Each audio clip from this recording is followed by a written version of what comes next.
కీర్తనల గ్రంథము 34వ అధ్యాయము 9వ వచన భాగం చదువుకుందామండి. ఆయన యందు భయభక్తులు ఉంచిన వానికి ఏమీయూ కొదవలేదు. Praise the lord. ఎంత చక్కని మాట కదా. ఆయన యందు భయభక్తులు కలిగి ఉన్న వారికి ఏమీ కొదవలు.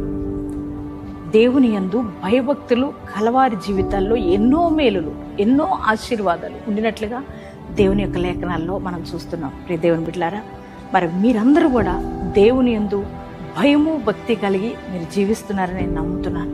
దేవుడు మీకు చెప్తున్నారు, ఆయన అంటున్నారు, మనందరితో మాట్లాడుతున్న మాట ఏంటంటే, ఆయన యందు భయభక్తులు కలిగిన వారికి ఏమీ కొదవంచనంటున్నాడు దేవుడు. లేమి అనేది ఉండదు, కొదవ అనేది ఉండదు. దేవుడు సమృద్ధిని ఇస్తానంటున్నాడు. ప్రియ దేవుని బిడ్డలారా, మరి ఈ యొక్క వాగ్దానాన్ని మీరు నమ్మండి. ఈ వాగ్దానాన్ని రిసీవ్ చేసుకొని ఎత్తిపట్టి ప్రార్థన చేసుకోండి. మరి ఈ వాగ్దానం రిసీవ్ చేసుకున్నారా? ఎంతమంది ఈ వాగ్దానం రిసీవ్ చేసుకున్నారు? మీ అందరి జీవితాల్లో ఈ వాగ్దానం నెరవేర్చబడను గాక.